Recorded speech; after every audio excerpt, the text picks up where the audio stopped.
पायी सकळही तीर्थे निवृत्तीचे पायी पुढे दे माझ्या मना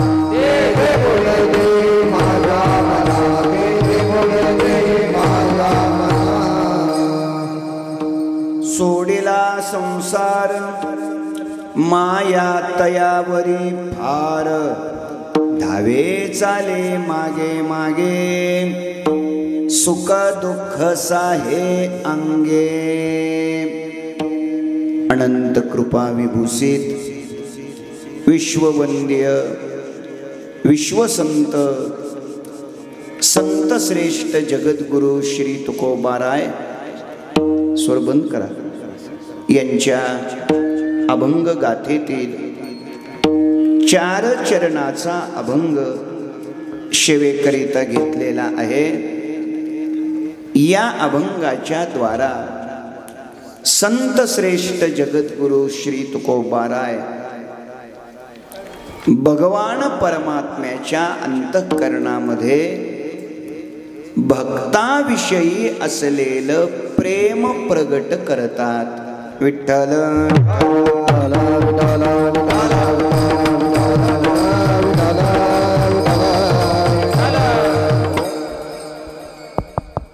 अनंत कोट ब्रह्मांड नायक अकारण कारण करुणा वरुणादय अखिल गुणनिधान भक्त वत्सल जगदाधार रुक्मिणी प्राण संजीवन भगवान श्री पंढरीश परमात्म्याच्या असीम कृपेद्वारा ज्ञान कैवल्य तेजो निधी विश्वमाऊली ज्ञानोबाराय वैराग्य शिरोमणी संत हृदय सम्राट विश्ववंद्य जगद्गुरु श्री तुकोबाराय आदि करून सर्व संत महंतांच्या आशीर्वादाने उपस्थित संत महंत भाविक सज्जन माता भगिनी संपूर्ण परिसरातून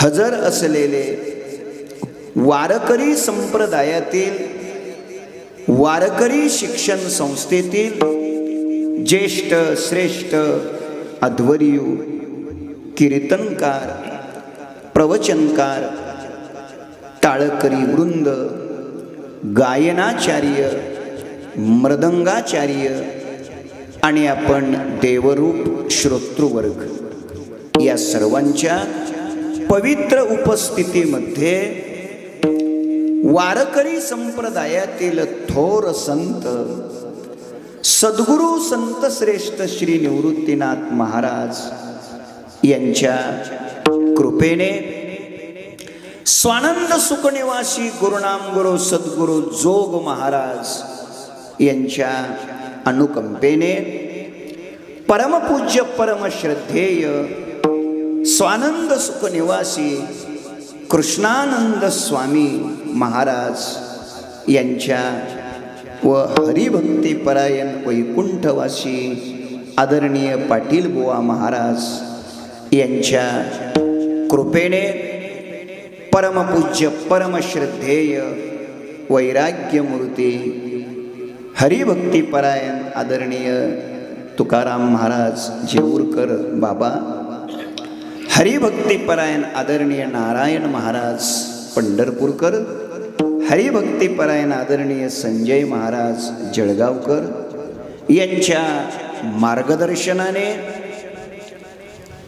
आम्ही जळगावकर विधायक समिती यांच्या विद्यमाने संपूर्ण जळगाव चौंडी जळगाव निंबाईत या गावातील सर्व ग्रामस्थ सर्व वैष्णव सर्व भाविक सर्व तरुण मंडळी या सर्वांच्याच अथक परिश्रमातून संयोजनातून मेहनतीतून संपन्न होत असलेला धर्मरक्षिणी पुण्यश्लोक राजमाता अहिल्यादेवी होळकर यांचा जयंती महोत्सव आणि त्या जयंती महोत्सवातील आजच्या दुसऱ्या दिवसाच्या अर्थात राजमाता पुण्यश्लोक धर्मरक्षिणी अहिल्यादेवी होळकर यांच्या जयंतीच्या पवित्र मंगलमय दिवसाच्या चिंतन सेवेचा सुयोग आपणा सर्वांच्या प्रेमामुळं आम्ही जळगावकर विधायक समितीच्या माध्यमातून जळगाव या गावातील सर्व ग्रामस्थाच्या प्रेमातून आणि आपल्या गावचे सुपुत्र वारकरी संप्रदायामध्ये आणि शिक्षण क्षेत्रामध्ये काम करणारं एक प्रेमळ व्यक्तिमत्व हरिभक्तीपरायण आदरणीय सोनवणे महाराज आबा महाराज यांच्या चिकाटीमुळे त्यांच्या जबरदस्तीमुळे आज मला आपल्या सेवेचं सौभाग्य प्राप्त झालेलं आहे। संकल्पित वेळेमध्ये अभंगाचं चिंतन करण्याचा आपण प्रयत्न करू। विठ्ठल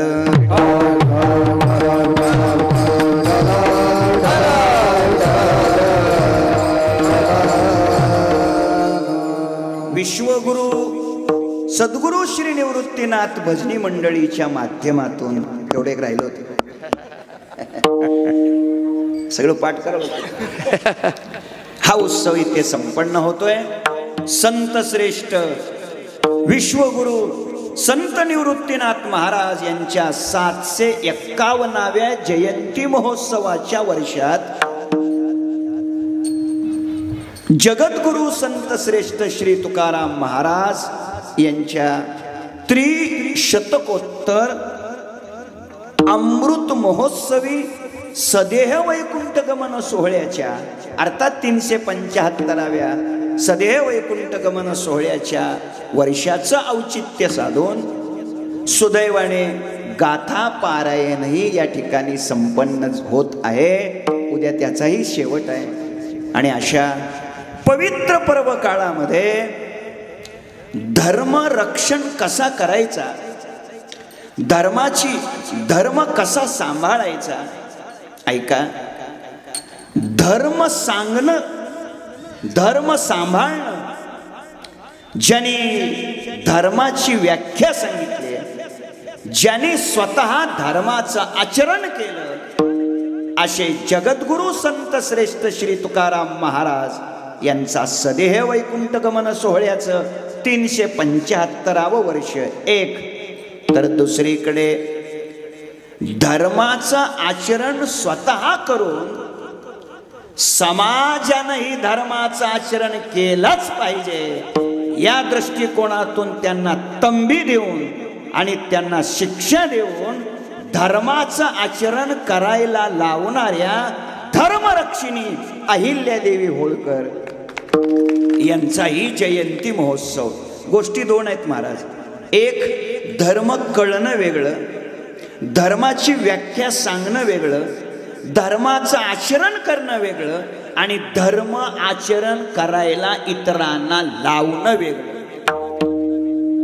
बऱ्याच वेळेला धर्म जे सांगतात ते धर्माचं आचरण करतात का हा मोठा प्रश्न आहे। त्याचा अधिक चिंतन किंवा त्याचा अधिक विस्तार मी इथं मांडणार नाही, कारण हे खोकं माझ्या समोर आणलेलं आहे हे लक्षात ठेवा। अलीकडे क्लिप कधी व्हायरल होईल हे सांगता येत नाही, लोकांना याच्यापेक्षा दुसरा कुठला नादही नसतो, म्हणून मी त्याचा विस्तार मांडणार नाही। धर्म सांगणं वेगळं, धर्म आचरण करणं वेगळं आणि इतरांनाही धर्माचं आचरण करायला भाग पाडणं हे वेगळं। मला आनंद वाटतोय याचा।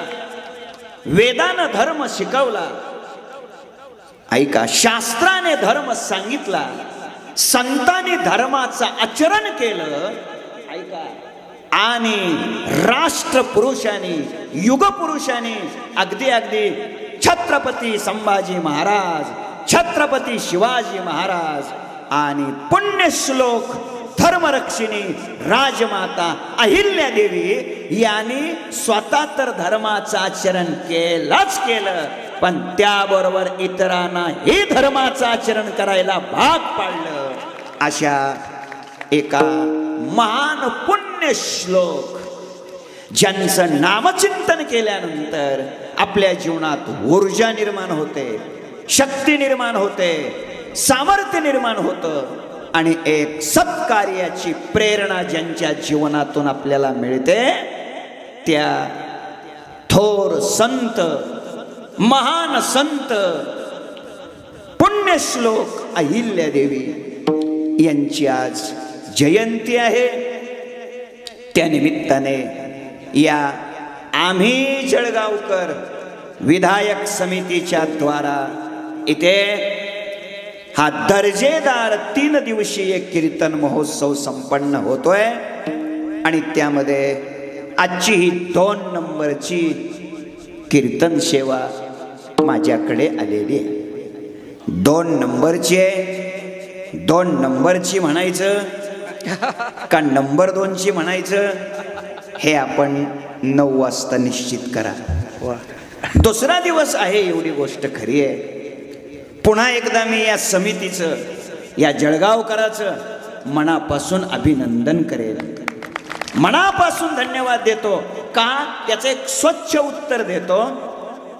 छत्रपतीची जयंती, धर्मवीर छत्रपती संभाजी महाराजांची जयंती, अशा अनेक उत्सव आपण करत असतो.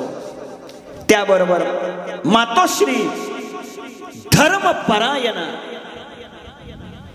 हरिभक्त परायण जे असतं ना, आपण मातोश्री अहिल्यादेवींना धर्मपरायण असं म्हणू. अशा धर्मनिष्ठ, धर्मपरायण अहिल्या देवींचं आपण जी जयंती करत आहात आणि या जयंतीच्या निमित्ताने भव्य अशी मिरवणूक न ठेवता, काय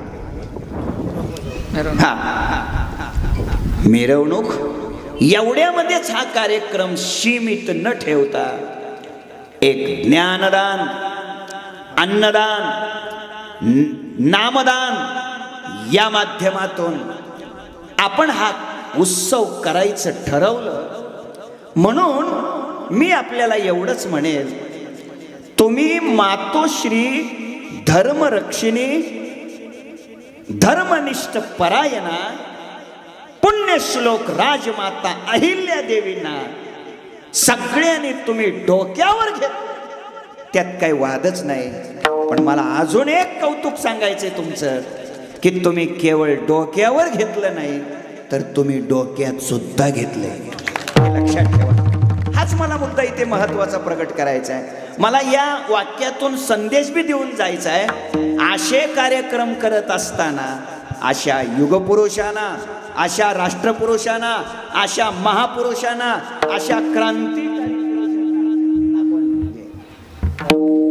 आपण ऐका, डोक्यावर जसं घेता तसं आपण डोक्यात सुद्धा घ्यायला शिकलं पाहिजे. हेही या निमित्ताने मी आपल्याला प्रगट करतो.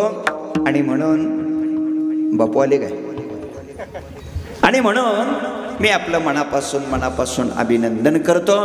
आपल्याला खूप खूप असे धन्यवाद देतो. आणि सुरुवातीलाच एक छोटीशी प्रार्थना करतो, विनंती करतो. माझी ती 2 विनंत्या करेन मी. त्यातली पहिली विनंती अशी आहे, वय वर्ष 15 ते वय वर्ष 35 या, ऐका, माझ्या विनंतीला आपण मान दिला आणि माझ्या विनंतीला मान देऊन आपण पुढे आलात. मी आपलं मनापासून अभिनंदन करतो. वा, मी आपल्याला खूप खूप धन्यवाद देतो. आणि खरं सांगा, आत्तापर्यंतच्या तुमच्या उभ्या आयुष्यात एवढ्या प्रेमानं तुम्हाला कोणीतरी पुढं बोलवलं का सांगा? मी तुम्हाला प्रेमानं पुढं बोलवलं. का तुम्हाला पुढं बोलवलंय त्याची कारण 2 आहेत. पहिलं कारण आहे का, मी तुम्हाला पुढं का बोलवलंय त्याचं पहिलं कारण आहे, ही एवढीच एक जागा अशी आहे, पुढं येऊन बसण्यासारखी जागा आहे. वा, ही जागा सोडली तर पुढे येऊन बसण्यासारखं काय आहे महाराज? आणि खंत हे आहे, जिथे पुढे जाऊन बसायला नाही पाहिजे तिथं तुम्ही पुढे जाऊन जागा धरून बसता. मी तुम्हाला पुढे का बोलावलंय त्याचा दुसरं एक उत्तर देतो. उत्तर आहे का? विश्वाच्या पाठीवर, जगाच्या पाठीवर वारकरी संप्रदाय हा संप्रदाय असा आहे तो मागच्या लोकांना पुढे घेणारा संप्रदाय. एरवी हे औदार्य तुम्हाला दुसरीकडे कुठेही पाहायला मिळणार नाही. ते फक्त म्हणत असतात तळागाळातील जनतेसाठी असं म्हणत असतात, पण ते तसं काहीच नसतं. उलट ते असं असतं तळातली जनता गाळातच कशी जाईल सगळं असतं. मला आता त्याचा विस्तार करायचा नाही, सध्या तुम्ही वैतागले ते सगळं ऐकून तेव्हा तुम्ही पुढे आलात. मी तुमचं मनापासून अभिनंदन करतो. आज मला इथे आनंद वाटतोय. संपूर्ण महाराष्ट्रात, संपूर्ण या नाशिक जिल्ह्यात, आणखीन शेजारच्याही प्रांतातून आलेले वारकरी शिक्षण संस्थेतील आमचे ज्येष्ठ श्रेष्ठ सगळे गुरुबंधू, सगळे कीर्तनकार, उभे राहिलेले सर्व गायनाचार्य, विनेकरी, सगळे टाळकरी, चोपदार, या सर्वांच्या चरणी मी मनापासून वंदन करतो, नतमस्तक होतो. अत्यंत गोड असे दर्जेदार स्वरबद्ध, लयबद्ध, तालबद्ध असे मृदंगाचार्य इथं उपस्थित आहेत. त्यांच्याही चरणी हृदयापासून वंदन करतो. वारकरी संप्रदायाची साधना करणारा जो साधक आहे त्या साधकावर आपल्या पोटच्या मुलापेक्षा सुद्धा जास्त प्रेम करणारे श्रोते माझ्या समोर येऊन बसलेले आहेत. या सर्व श्रोत्यांच्या चरणी आणि माता भगिनींच्या चरणी मी मनापासून वंदन करतो आणि सेवेला प्रारंभ करतो. दुसरी एक विनंती करतो, जर आपल्यापैकी कोणाकडे मोबाईल असेल, बहुतेक माझा अंदाज आहे आपल्यापैकी कोणाकडेच मोबाईल नसेल, पण जर कोणाकडे मोबाईल असेल तर आपण त्याचं नरड दाबून ठेवा. माननीय एकनाथराव शिंदे साहेबांना सांगा सध्या मी कीर्तनात बसलोय, 9च्या नंतर बोलू आपण. तेव्हा आता ते कीर्तन चालू असताना तुम्ही मोबाईल बघायचा, व्हॉट्सअप बघायचं, यूट्यूब बघायचं, मध्येच मोबाईल चिवडीत बसायचं, असं काही करू नका. मला थोडा सुद्धा विक्षेप होणार नाही याची दखल घ्या, याची काळजी घ्या.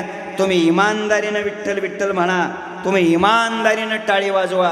मी सुद्धा इमानदारीनं बरोबर 9 वाजता संपवतो. तुमच्याकडून जर बेईमानी झाली, तुम्ही जर टाळी मोठ्यानं नाही वाजवली, तुम्ही जर विठ्ठल विठ्ठल मोठ्याने नाही म्हणालात तर मग माझ्याकडून सुद्धा वेळ वाढण्याची शक्यता आहे आणि मग 11, 11:30 होण्याची दाट शक्यता आहे. कारण बापू मी जेवण करून उभा राहिलो. मी सगळं सोयीस्कर करून घेतलेलं आहे, हे लक्षात ठेवा. आणि विशेष म्हणजे भूदेवानी, ब्राह्मण देवानी मला जीव घातलंय.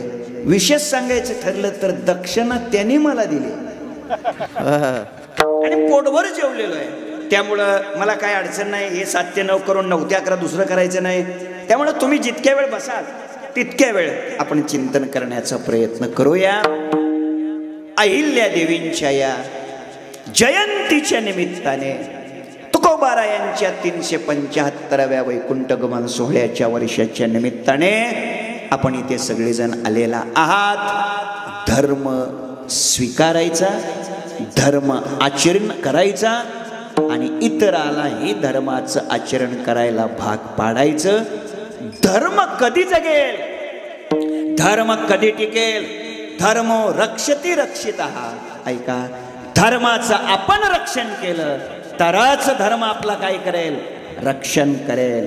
आणि म्हणून धर्म रक्षणासाठी, धर्म सांभाळण्यासाठी मंदिर जिवंत राहिलं पाहिजे.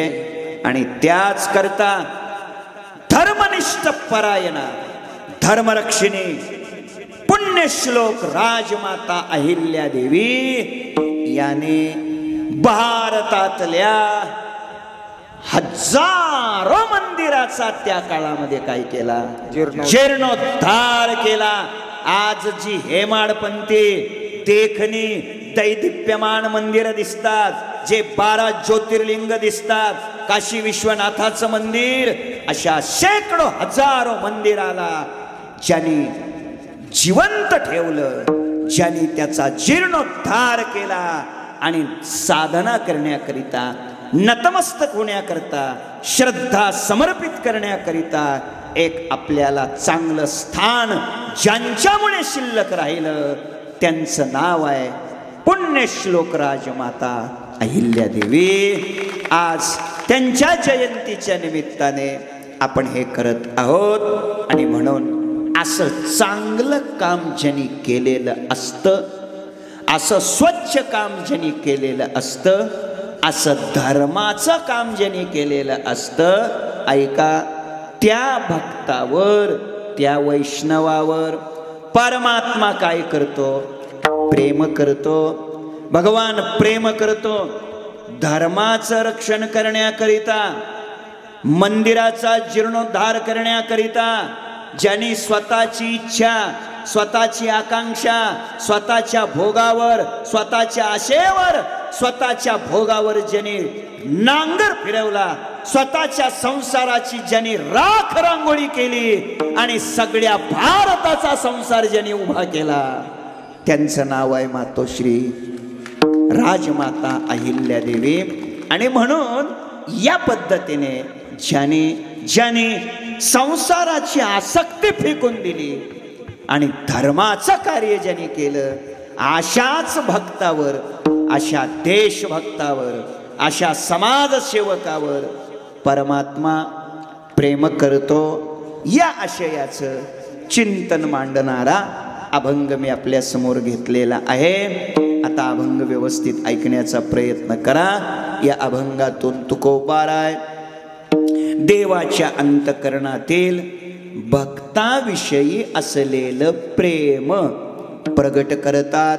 ऐका, देवाच्या अंतकरणात भक्ताविषयी प्रेम असतं, भक्ताच्या अंतकरणात देवाविषयी प्रेम असतं, आणि तुमच्या माझ्या अंतकरणात आपल्या कुटुंबाविषयी प्रेम असतं.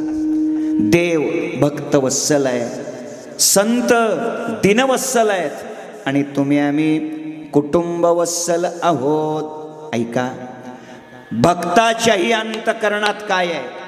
प्रेमच आहे. आणि आपल्याही अंतकरणात काय आहे? प्रेमच आहे. फरक काय आहे? फरक हा आहे, भक्ताच्या अंतकरणातील प्रेमाचा विषय देव आहे आणि आपल्या अंतकरणातील प्रेमाचा विषय आहे. नाही कळलं? ऐका ऐका, बघा, माणसाच्या अंतकरणात प्रेम असावं का नसावं? मी मराठीत बोललोय, असावं असावं. आणि मी नसावं म्हटल्यानं तुम्ही थोडं सोडून देणार आहे? असावं असावं, नक्की असावं. आता ऐका, आपलं एखाद्या व्यक्तीवर किंवा वस्तूवर किंवा पदार्थावर काय असतं? प्रेम असतं. मग सांगा बघू, त्या प्रेमाच्या मोबदल्यात कालांतराने आपल्या पदरात सुख पडतं का दुःख पडतं? काय पडतं? दुःख पडतं. बरोबर. तरी सुद्धा तुम्ही प्रेम करता, हे विशेष. वा, जरा ऐका ऐका. मला वाटतं वय वर्ष 60 ते वय वर्ष 70 या वयोगटातली लोक आपण कीर्तन झाल्यानंतर एकत्र गोळा करू, त्यांचं अर्ध्या तासाचं स्नेह संमेलन घेऊ आणि संमेलनाचा विषय ठेवू. त्यांना विचारायचं, आतापर्यंतचा संसारातला तुमचा अनुभव काय? मला वाटतं हा प्रश्न जर 60 ते 70च्या दरम्यानच्या लोकांना विचारला तर हे सगळे लोक एका आवाजात, एका मुखानं उत्तर देतील. या सगळ्याच लोकांचं पहिलं हेच वाक्य असेल, काय महाराज, काय खरं नाही. खरं नाही. जमलं गड्या, जमलं. काय खरं नाही. या सगळ्याच लोकांचं दुसरं उत्तर काय असेल सांगतो. या सर्वच लोकांचं दुसरं उत्तर असेल, महाराज या दुनियात कोणाचं नाही. अरे वा, काय अभ्यास आहे कडे तुमचा. अगदी बरोबर, अगदी. तरी सुद्धा घरी जायची घाई करता तुम्ही, हे विशेष, हे विशेष. जरा चांगलं लक्ष द्या. म्हणजे सिद्ध काय झालं, प्रेमाच्या मोबदल्यात आपल्याला काय मिळतंय, दुःख मिळतंय. आता हाच प्रश्न तुम्ही संतांना विचारा, प्रेमाच्या मोबदल्यात तुम्हाला काय मिळतंय. त्यांनी उत्तर दिलंय, प्रेम सुख देई, प्रेम सुख देई,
प्रेमा सुख देये. काय याला हातच लावू नका तुम्ही. काय होत आहे हे म्हणायला लागले की माझं बंद करता, नसं करू नका. जे बंद केले की प्रेम कमी होत आहे. ऐका, लक्ष द्या.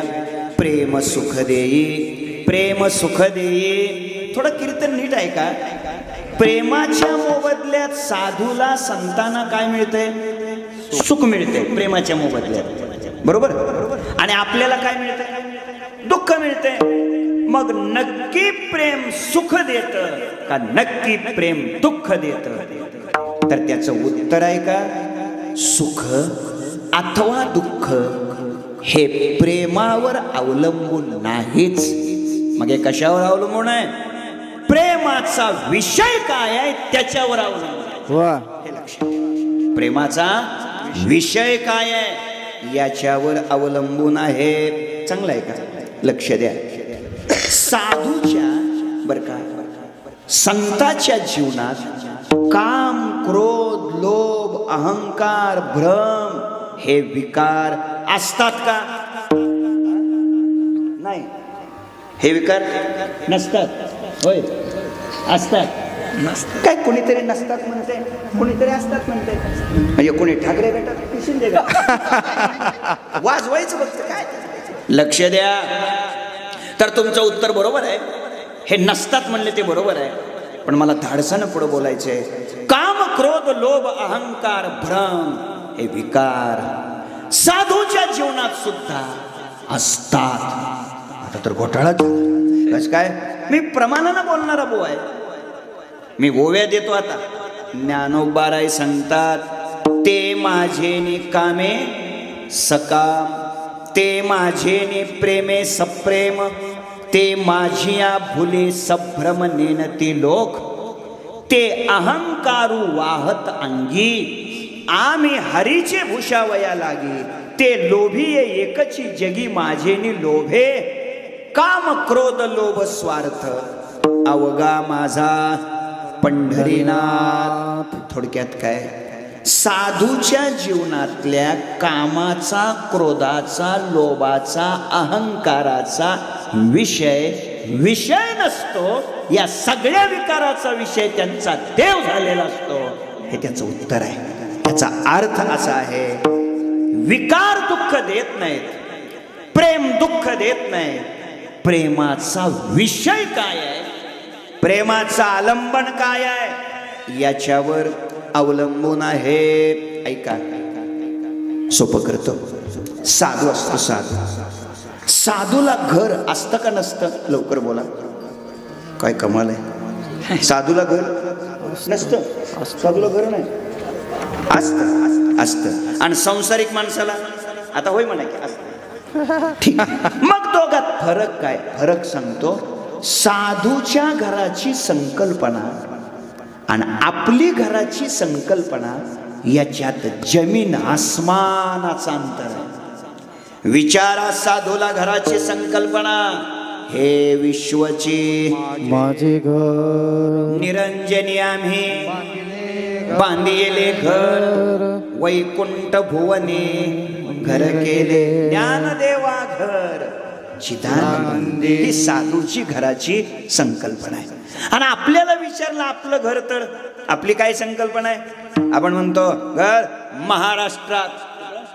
महाराष्ट्रात. पण पुन्हा मी विचारलं महाराष्ट्रात कुठं? काय म्हणतात त्याला ह्या भागाला? नाशिक. नाशिक जिल्हा. उत्तर ना? हो. महाराष्ट्रात कुठं? उत्तर महाराष्ट्रात. पण मी पुन्हा विचारलं अहो उत्तर महाराष्ट्रात कुठं? कसमादी पट्टा. नाशिक जिल्ह्यात. बर बर. पुन्हा मी विचारलं नाशिक जिल्हा काय खिशात बसतो का? नाशिक जिल्ह्यात कुठं? जळ. मालेगाव. आता काय चांदवड तालुक्यात जमलं नसतं का रे? मालेगाव तालुक्यात. मी पुन्हा विचारलं मालेगाव तालुक्यात कुठं? हे बघ जळगाव. जळगाव. पण पुन्हा मी विचारलं अरे जळगाव काय बारकाय का? अरे जळगावात कुठं? त्याने सांगितलं 2 नंबर वार्डात. आहे का 2 नंबर वार्ड? मी सांगायला जायचो नसायचं. आहे ना 2 नंबर वार्ड? मी पुन्हा विचारलं 2 नंबर वार्डात कुठं? त्याने सांगितलं ते नाही का राम मंदिर त्याच्या जवळ. बरोबर. मी पुन्हा विचारलं पण त्याच्या जवळ नेमकं कुठं? त्याने सांगितलं ते नाही का पाठीमागचं 2 मजली घर. मी पुन्हा विचारलं त्या 2 मजली घरात कुठं? त्याने सांगितलं खालच्या मजल्यातली मागची खोली आपलीच आहे म्हटलं. नीट कीर्तन आहे का? आपली घराची संकल्पना किती संकोचित आहे हो.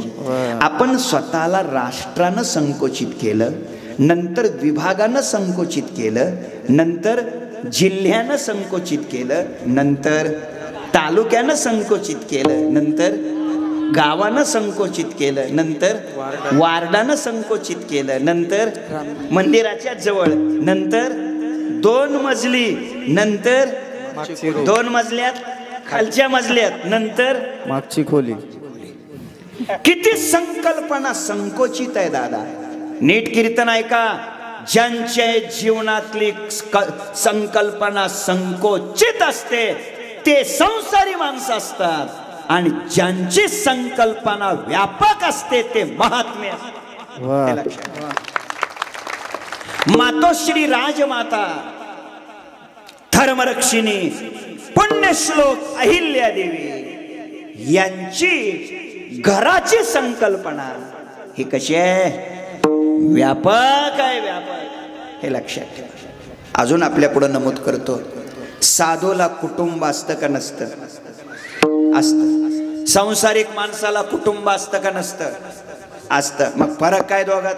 काय हाच फरक, संकल्पनेत फरक आहे. साधूला विचारा तुमचं कुटुंब, साधू उत्तर देतात वसुधैव कुटुंबकम. हे साधूची संकल्पना आहे. आणि तुम्ही आम्हाला विचारलं तर आपण फार तर असं म्हणू कुटुंब वसुधैव. नाही कळलं का? आपण डबक्याला समुद्र म्हणतो. हे लक्षात ठेवा. 2019चा काळ होता. महिना एप्रिलचा होता. एप्रिलचा. एक मनुष्य दुसऱ्या मनुष्याला म्हणाला तुम्हाला काय कळतं कुटुंबातलं? कुटुंब आम्हाला आहे. कुटुंबाच्या जाणीवा तुम्हाला काय कळणार? ऐका. दुसऱ्या दिवशी त्या दुसऱ्या माणसानं उत्तर दिलं हो हो आम्हालाही कुटुंब आहे, पण तुमचं कुटुंब वेगळं आणि माझं कुटुंब वेगळं. तुमचं कुटुंब म्हणजे मुलगी पुतण्या नातू एवढंच तुम्हाला कुटुंब आहे. माझं कुटुंब म्हणजे 125 करोड जनता, हेच माझं कुटुंब आहे. हे दुसऱ्या दिवशी दिलेल्या माणसाचं उत्तर आहे. हे 2 माणसं कोण? त्यांची नावं काय? फारच जिज्ञासा असेल तर कीर्तन झाल्यावर खाजगीत भेट घ्या. वा.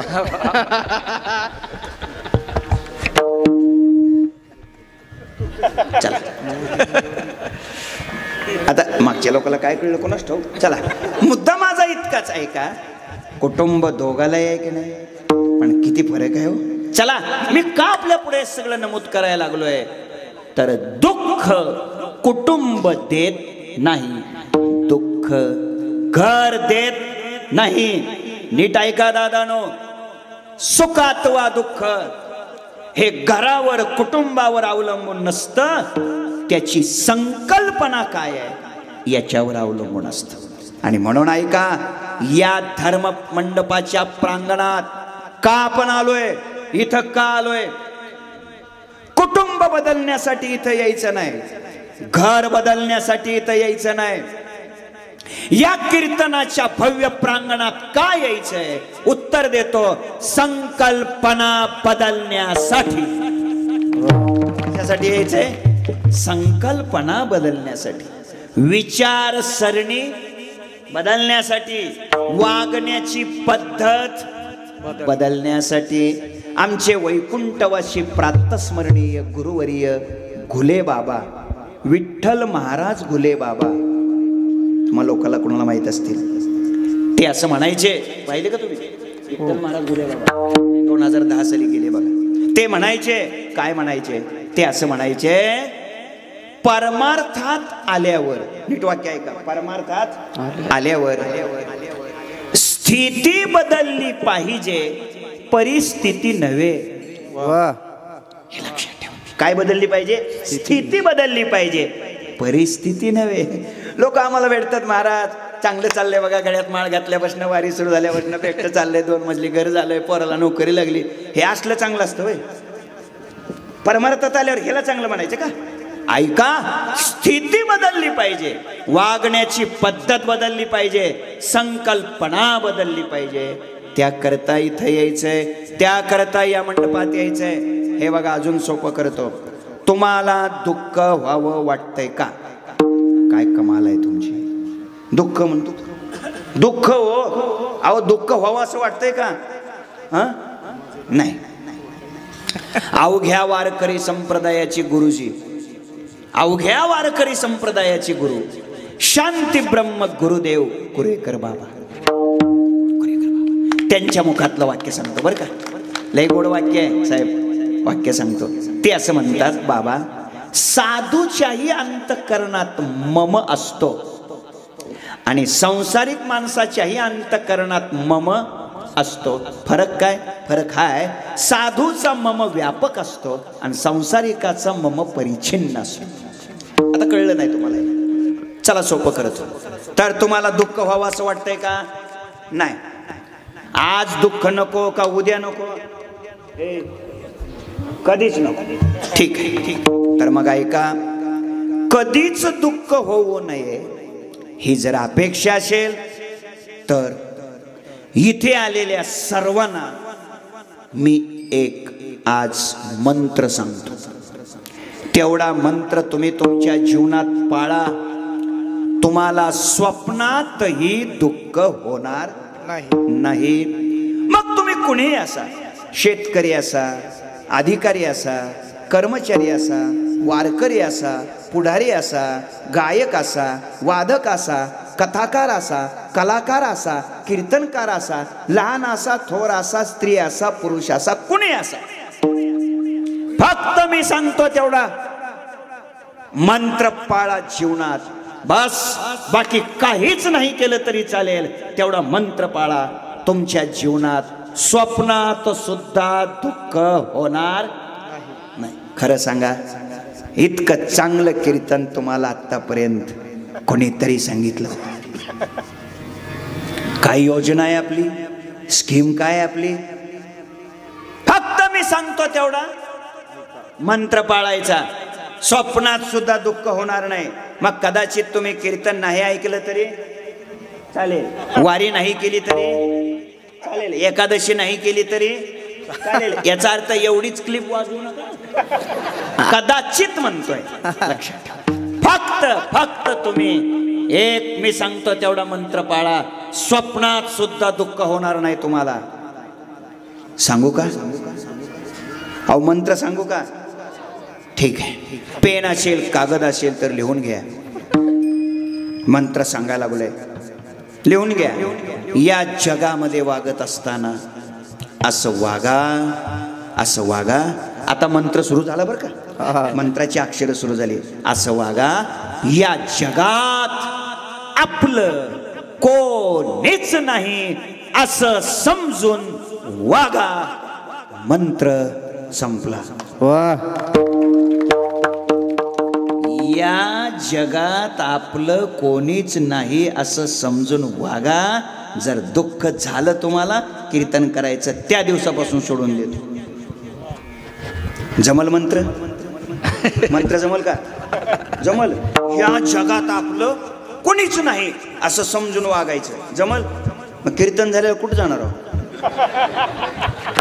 कुठं? घरी. कशाला घरी जायचे? आता जगात कुणीच आपलं नाही म्हणल्यावर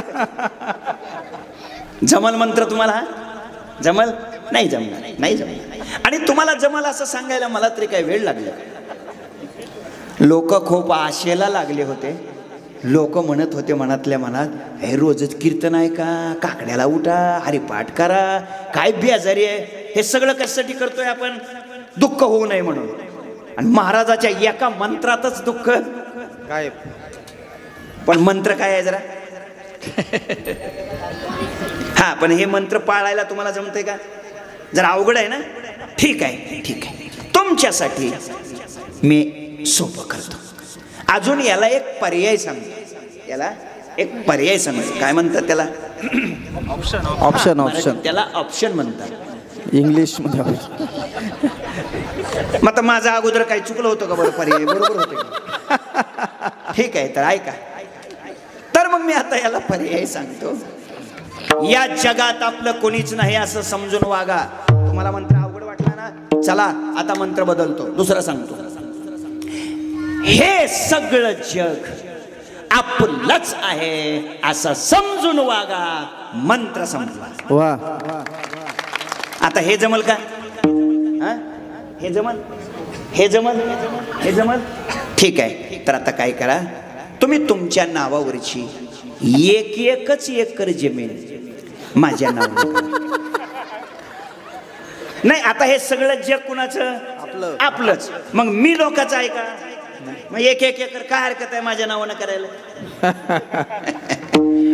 तर कीर्तनापुरतं सुद्धा होय म्हणायची यांची तयारी नाही. आता मला काय एवढा वेळ आहे तुमच्या जमिनी घेऊन इथं करीत बसायला? याचा अर्थ असा आहे, यांना हाही मंत्र शक्य नाही. आणि मग ध्यानात ठेवा, कितीही कीर्तन ऐका, दुःख नाही जात. हे दोन्हीही मंत्र तुकोबारायाने आपल्या जीवनात पाळले. पहिला मंत्र, या जगात आपलं कोणीच नाही, आपुले कोणीच नव्हती. आपुले कोणीच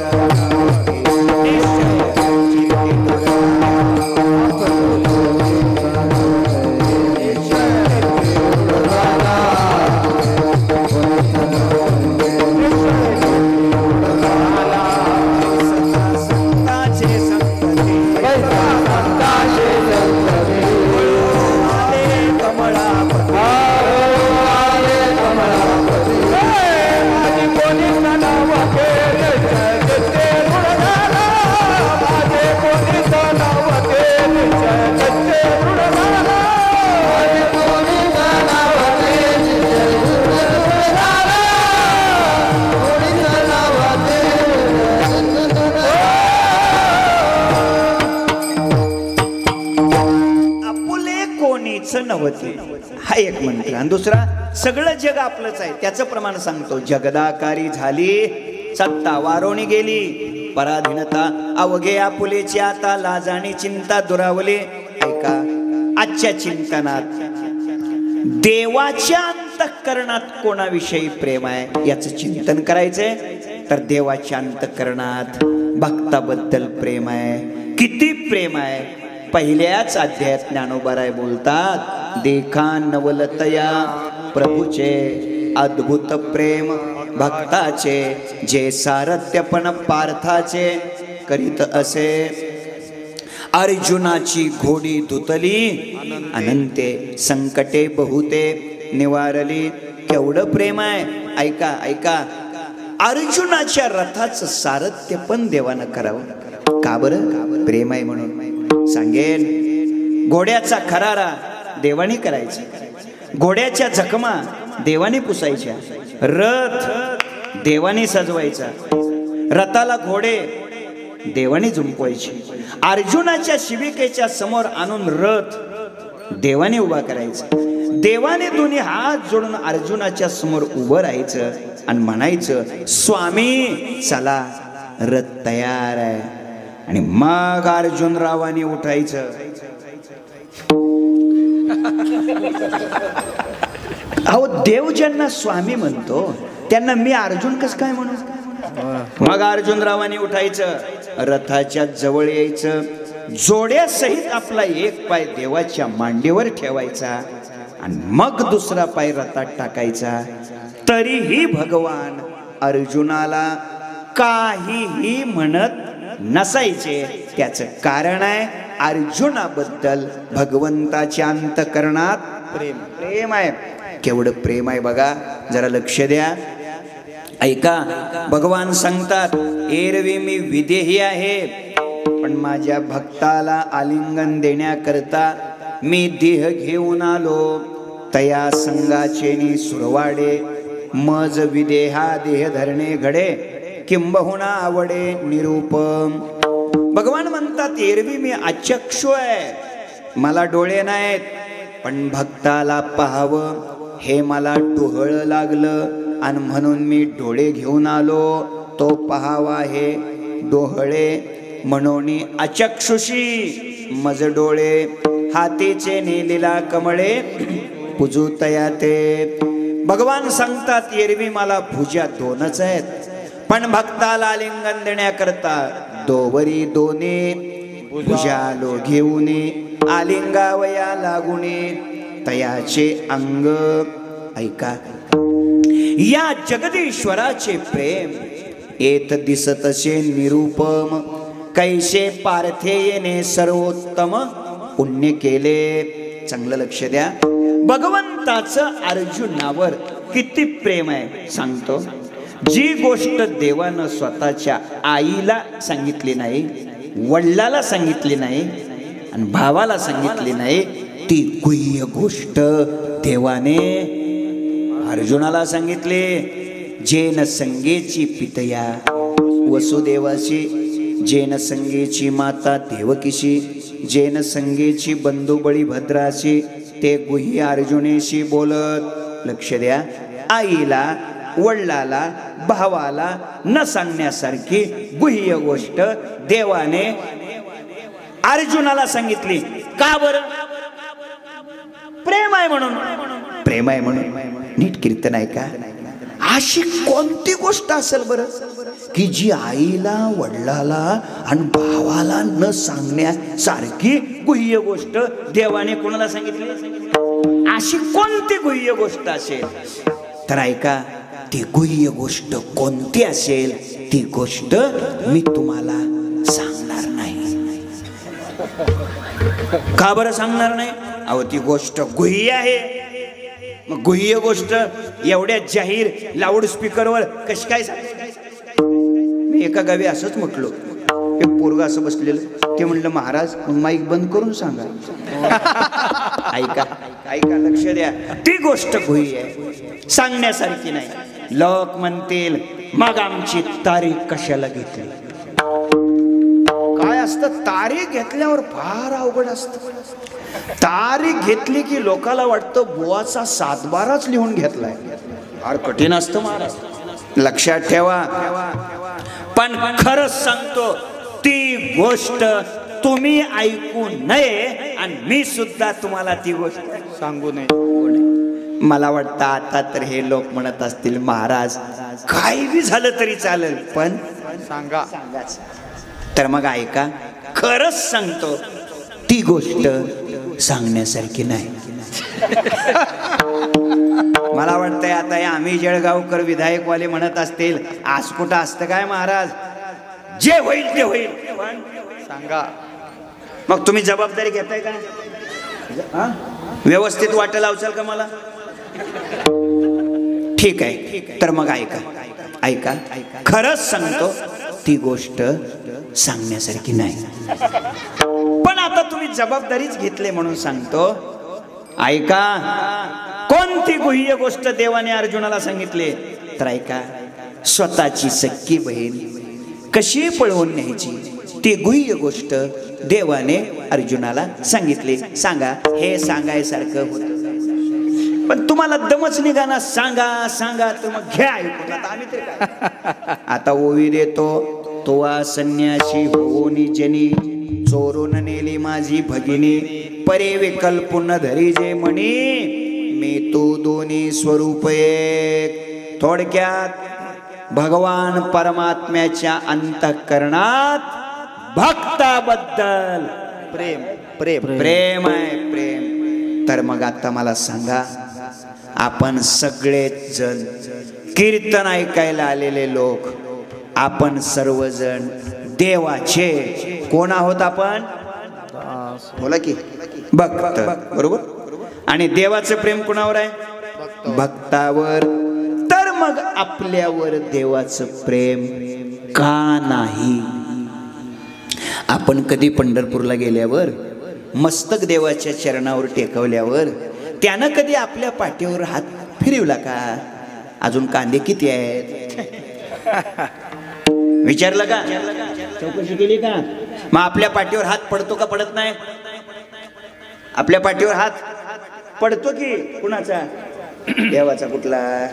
ते माग उभा राहिलेला यम असतो ना ओढून काढायला, हो त्याचा असा रप करून हात पडतो. इथं असा गच्चांडी देऊन बाजूला थांबू देत नाही देवा पुढे, असं ढकलतात बाजूला. एका मिनिटात 45 माणसं देवा पूर्ण बाजूला काढते. जागे आहेत का तुम्ही? एका मिनिटात 45 माणसं असं ढकलतात बाजूला, फेकून देतात बाजूला.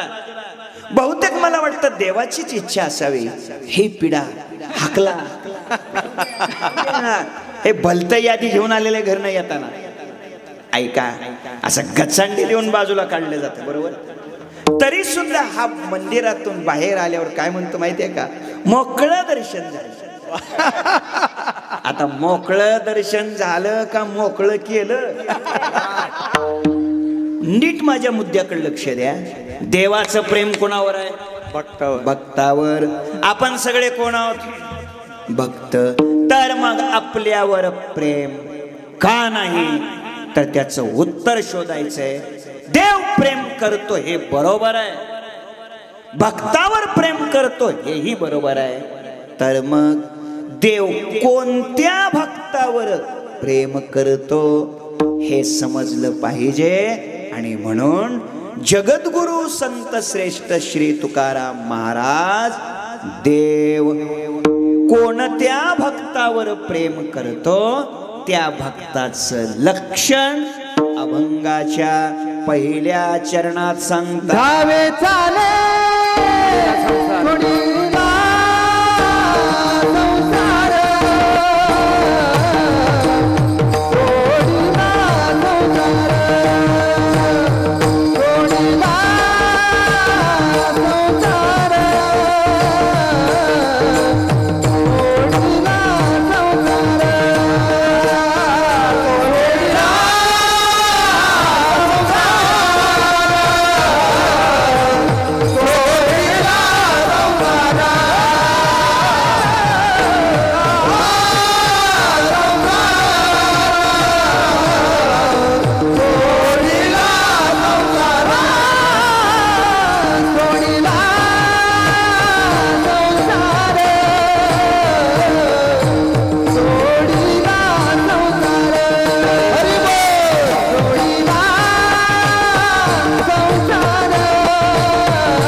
धावे चाले मागे मागे माया दया वरी फार माया दया वरी फार माया दया वरी फार धावे चाले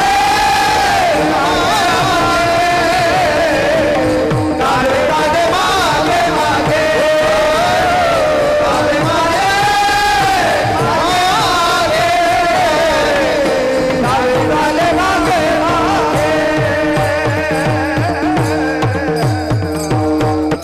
सोडिला संसार माया तयावरी फार.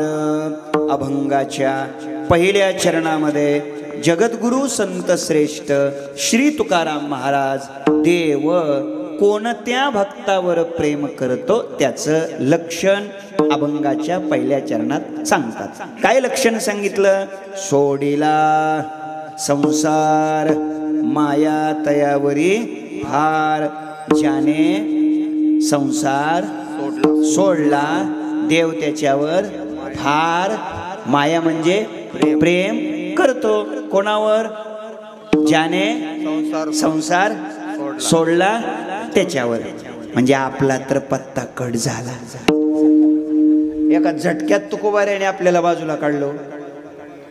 कोणावर देव प्रेम करतो? भक्तावर.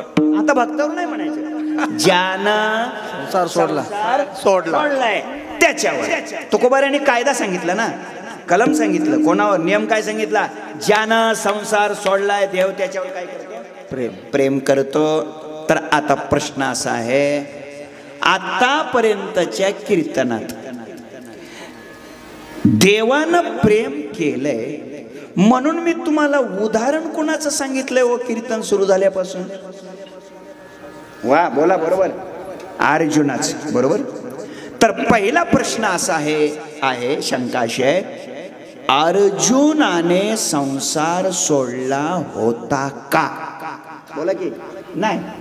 मग अर्जुनानं संसार जर सोडला नाही तर देवानं अर्जुनावर प्रेम कस काय केलं?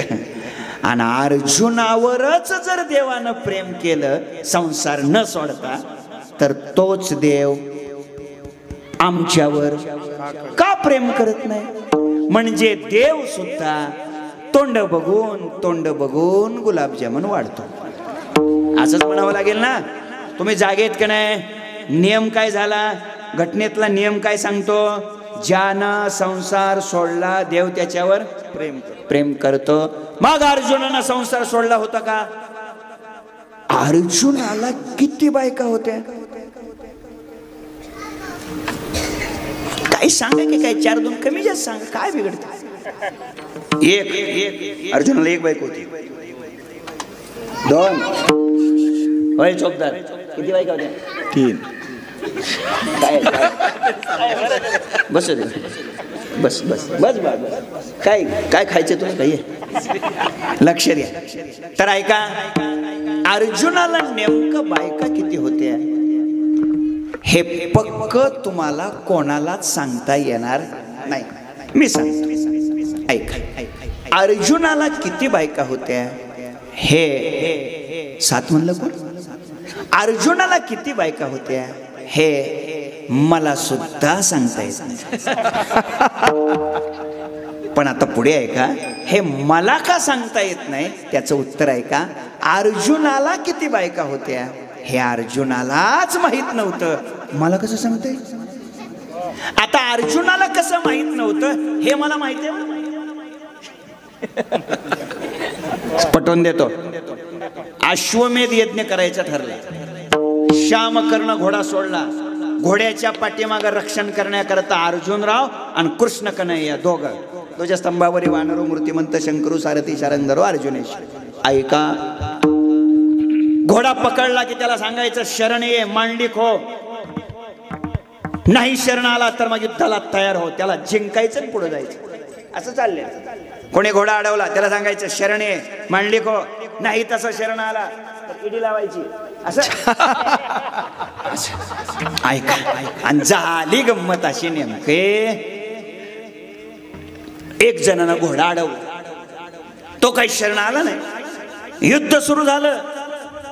रक्ताच्या थारोळ्यात तो योद्धा पडलाय. अर्जुनाचं बाण मारणं चालू आहे. कन्हैयाने सांगितलं थांब, बाण मारू नको. का? अरे मरल ते. मरू द्या ना मग. विरोधक आहे आपला. नाही नाही असं नाही, आपल्याकडे यायच्या तयारीत आहे, मारू नको. ऐका आपलं कीर्तन ऐकत जावं तुम्ही, लक्षात ठेवा. ऐका. आणि गंमत अशी आहे, थांब अर्जुना, मारू नको, मरल ते. का? अरे तुला माहिती आहे का ते कोण आहे? अर्जुन म्हणला कोण आहे? अरे तुझं पोरगा आहे. अर्जुन म्हणला माझं पोरगा? हो, तो होता बब्रुवान. अर्जुनानं विचारलं माझं पोरगा कसं काय? कन्हैयानं सांगितलं अरे तुझ्या ध्यानात नाही, तू मागे तीर्थयात्रा करायला गेला नव्हता का? ते तीर्थयात्रा करायला गेल्यावर तिकडच एक लग्न केलेलं, दिंडीला गेल्यावर.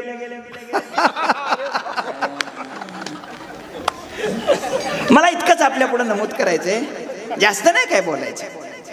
ऐका अर्जुन, मला नमूद इतकंच करायचंय की अर्जुनानं संसार सोडला होता का? बोला. नाही. मग देवानं अर्जुनावर प्रेम कस काय केलं? आणि अर्जुनावरच केलं तर आमच्यावर का करीत नाही? पहिला प्रश्न. दुसरा प्रश्न, संसार निर्माण कोणी केलाय? देवानं. मग देवानं निर्माण केलेला संसार सोडायचा आपल्या हातात आहे का? आणि तीच माया तयावरी फार. ज्यानं संसार सोडला देव त्याच्यावर काय करतो? फार प्रेम करतो. महाराज फार प्रेम करतो, फार प्रेम करतो. म्हणजे नेमकं काय करतो महाराज? याचं उत्तर अभंगाच्या दुसऱ्या चरणात सांगतात. मागे मागे दावे चाले, मागे मागे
दावे चाले, मागे मागे सुख दुःख साहे अंगे. देव प्रेम करतो म्हणजे काय? भक्ताच्या जीवनामध्ये दुःख निर्माण झालं की परमात्मा धावत येतो आणि भक्ताच्या जीवनातलं दुःख भगवान स्वतः अंगाने काय करतो? सहन करतो. भाविकाचे काज अंगे देव करी, गवळ्याचे घरी अंगे गाई वळी. माझा इथं अंगे शब्दासाठी मी बोलतोय. भक्ताच्या जीवनातलं दुःख परमात्मा स्वतः अंगाने सहन करतो. सांगतो काय भाग्य आहे अर्जुनाचं. ध्वजस्तंभावरी मूर्तिमंत सारथी शारंग धरून काय अर्जुनाचं भाग्य आहे. पुढे ऐका, अर्जुनापेक्षा काकणभर जास्त भाग्य माझ्या ज्ञानोबा रायाचं. पटवून देतो. पटवून देतो आहे का? अर्जुनाचं भाग्य सांगतो अगोदर. अर्जुनाच्या अर्जुनाचा जो रथ आहे, तो रथ ओढला कोणी?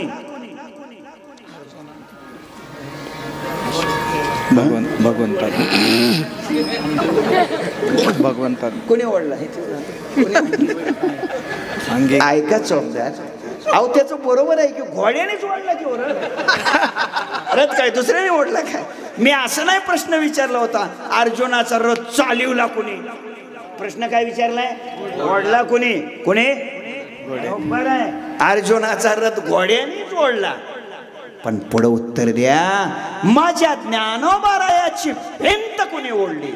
ज्ञानियाची भिंत अंगी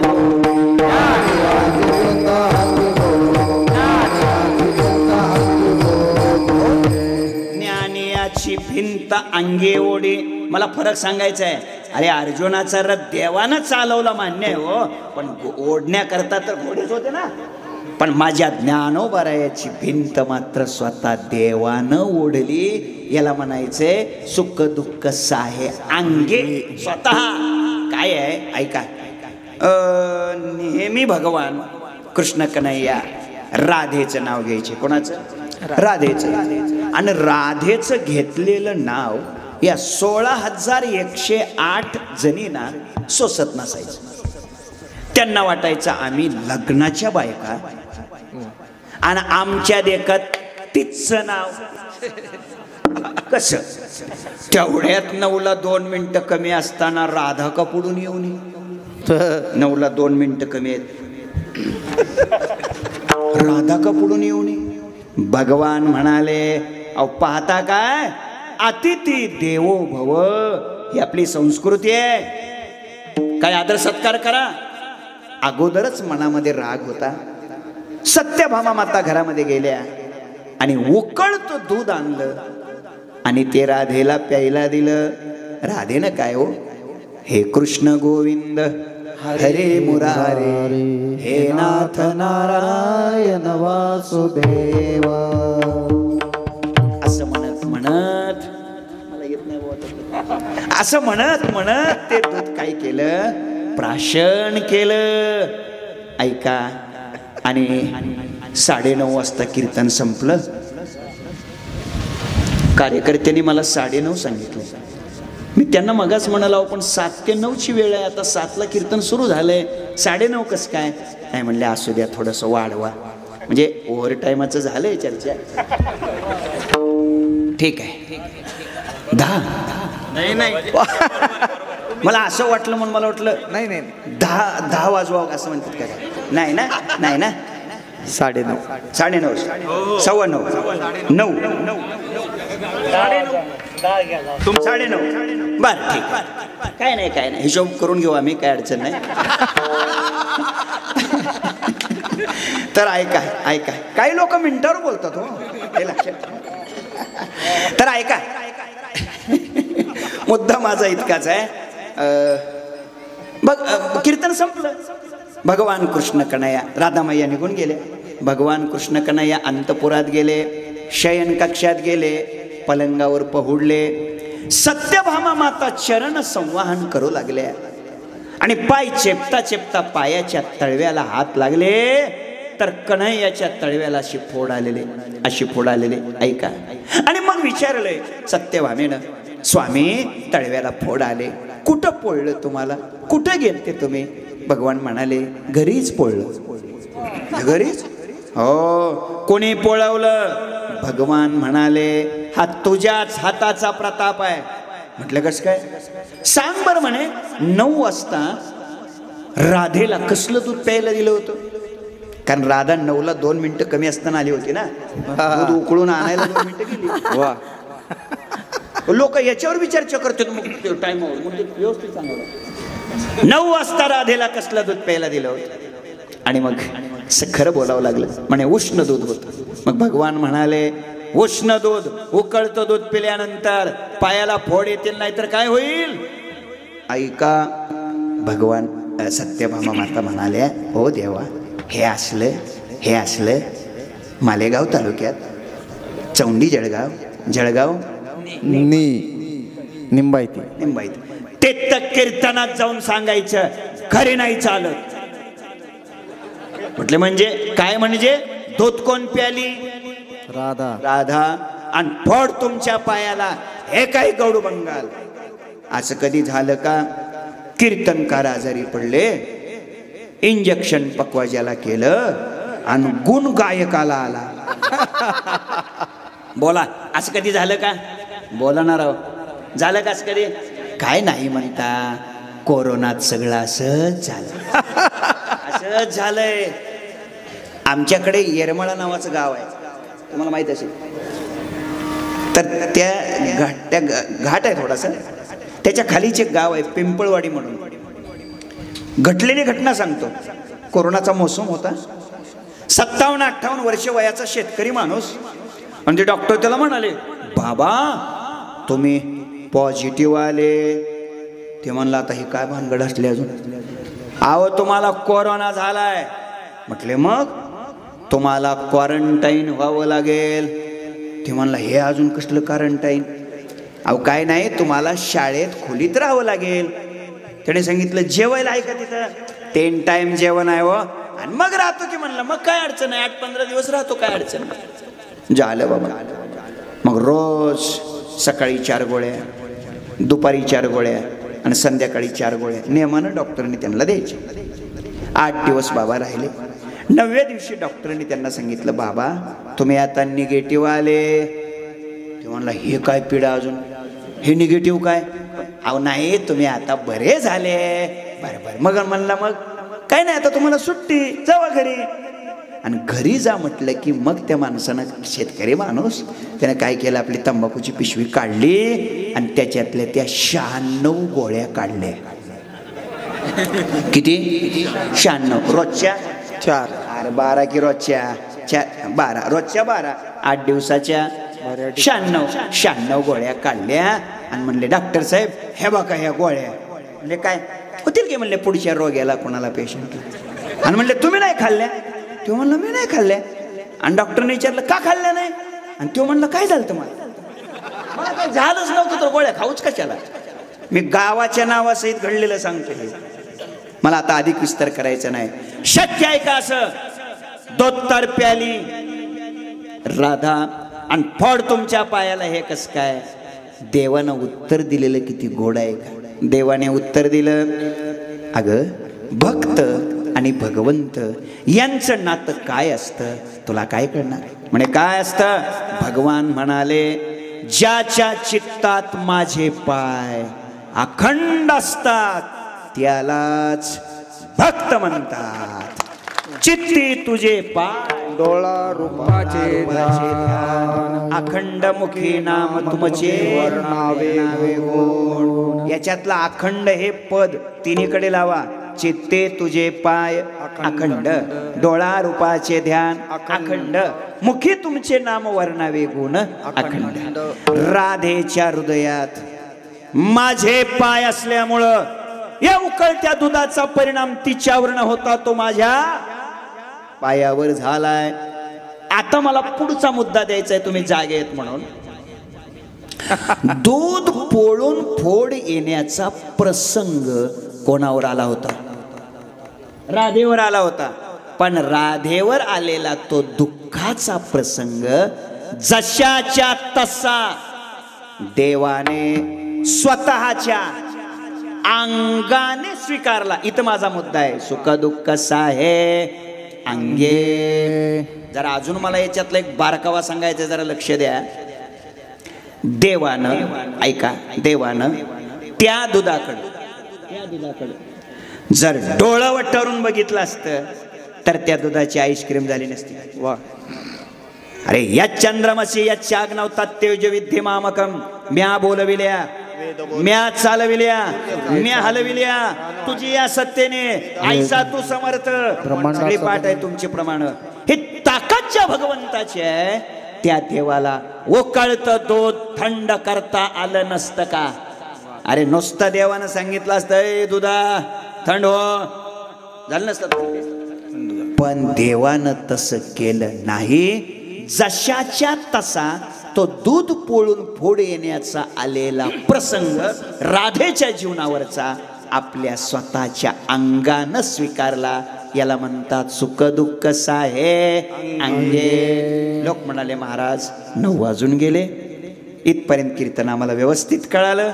आम्हाला एक सांगा आता काय, भक्ताच्याच जीवनातलं दुःख भगवान का सहन करतो, आमचं का करत नाही? त्याचं उत्तर तुकोबाराय असं देतात. तुकोबाराय सांगतात भक्त आणि भगवंत यांच्यात करार झालाय. काय करार झालाय? भक्ताने देवाचं नाव घ्यायचं आणि त्याच्या मोबदल्यात देवाने भक्ताचं काम करायचं. हा करार अभंगाच्या 3ऱ्या चरणात सांगतात. जाने घ्यावे नाम, जाने घ्यावे नाम, जाने घ्यावे नाम, टाळी वाजवा, टाळी जाने वाजवा. घ्यावे नाम, जाने घ्यावे नाम, जाने घ्यावे नाम, जाने घ्यावे नाम, जाने घ्यावे नाम, जाने घ्यावे नाम, जाने घ्यावे नाम, जाने घ्यावे नाम, जाने घ्यावे नाम, जाने घ्यावे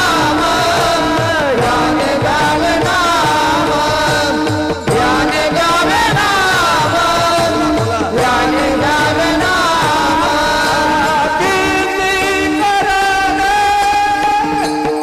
त्याचे काम, किती करणे त्याचे काम, लागे तारे मागे मागे, तारे तारे मागे मागे.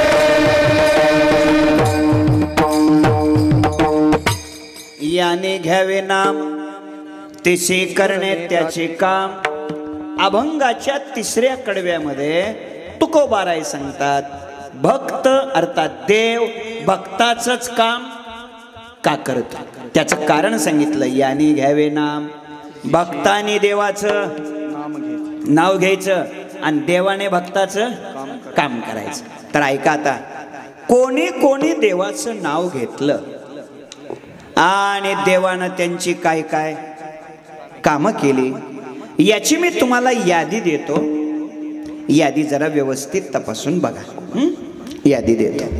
दासी पुत्र कन्या विदुराच्या बक्षी, दैत्या घरी रक्षी, प्रल्हादाची शर्म रंगू लागे, रोहिदासा संगे, कबीराचे मागे, शेलेविनी सजन कसाया, विको लागे मास, माळ्या सावत्यास, रूपो लागे, नरहरी सोनारा, गडू भुंको लागे, चोखा मेळ्या संगे, डोरे ओढी, नामयाची जनी, सेवेची शिनी, धर्मा घरी पाणी, वाये झाडी, नाम्या सवे जेवी, नव्हे संकोचित, ज्ञानियाची भिंत, अंगे ओढी, अर्जुनाची रथी, होय हा सारथी, पक्षी पोहे प्रीती, सुदामाचे, गवळियाचे घरी, अंगे गाय वळी, द्वारपाळ बळी, द्वारी झाला, एकोबाचे ऋण, फेडे ऋषिकेशी, अंबरुषेचे सोशी, गर्भवास, मीराबाई साठी घेतो दूध प्याला.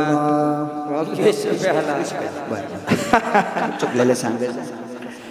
दामाजीचा झाला पडेवार, घडी माती वाहे, गोऱ्या कुमाराची, त्या मेहत्याची अंगे भरी, पुंडलिकासाठी अजून तिष्ठत, तुका म्हणे मात धन्य त्याची.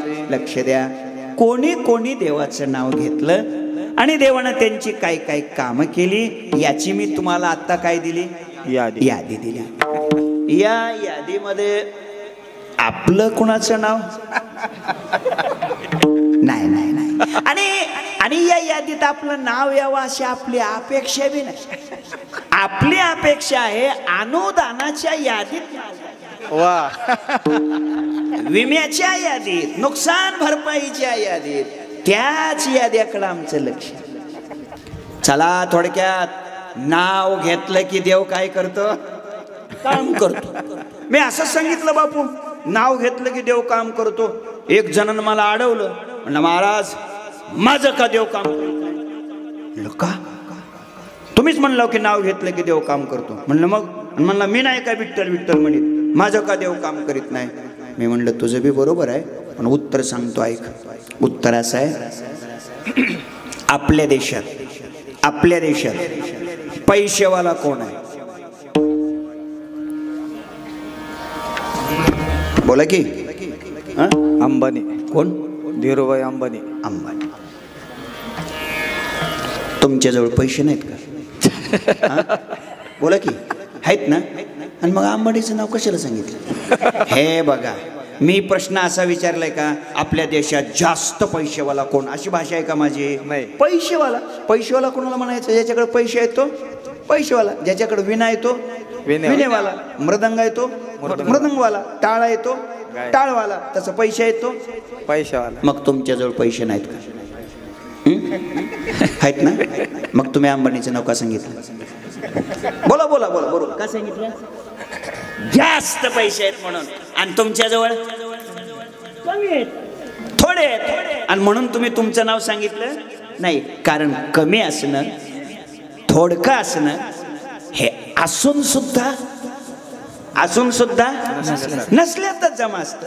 म्हणजे थोडं असणं हे असून सुद्धा नसल्यातच जमा असतं. तसं कधी मधी विठ्ठल विठ्ठल म्हणणं हे नाही म्हणल्यातच जमा आहे. वा, हे लक्षात ठेवा. जसं पैसेवाला म्हटलं की अंबानीचं नाव पुढं आलं, तसं नामचिंतन करणारा म्हटलं की लोकांनी म्हणलं पाहिजे हे नाहीत काय सोनवणे बाबा, अरे काय नामस्मरण. इतकं नामस्मरण झालं पाहिजे. नामचिंतनाचा आपल्या वाणीला महापूर आला पाहिजे, एवढं नामस्मरण झालं पाहिजे. हो देवा, चला, नाव घेतलं की देव काम करतो. लोक म्हटले सगळं कीर्तन पटलं आतापर्यंत, नाव घेतलं की देव काम करतो हे पटलं आम्हाला. पण महाराज, आमचं काम करण्यासाठी आणि आमच्यावर प्रेम करण्यासाठी देवाचा स्वभाव कसा आहे हे आम्हाला सांगा. तुकोबाराय देवाचा स्वभाव अभंगाच्या. तुका म्हणे भोळी, तुका म्हणे भोळी, तुका म्हणे भोळी, तुका म्हणे भोळी, तुका म्हणे भोळी, तुका म्हणे भोळी, तुका म्हणे भोळी, तुका म्हणे भोळी. विठ्ठल कृपेची कोवळ. टाळी वाजवा, टाळी वाजवा. विठ्ठल कृपेची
तुका म्हणे भोळी विठ्ठल कृपेची कोवळी धावे चाले मागे मागे सुख दुःख साहे अंगे. परमात्म्याचा स्वभाव अत्यंत कृपाळू आहे हे तोफा उडवून जाहीर करून सांगितलं. वा. देव कृपाळू आहे हो. देव किती कृपाळू आहे. पुष्कळ विचार आहे पण मर्यादेमध्ये थांबलं बी पाहिजे. आणि म्हणून आईशी कृपावंत कोण माझ्या विठाई वाचून. कृपावंत किती दिन बहु आवडते. सांगत नाही प्रमाण वाढवत नाही एका वाक्यात बोलतो देवाची कृपा किती आहे. तर ऐका ऐका देवाची कृपा किती आहे. लक्ष द्या.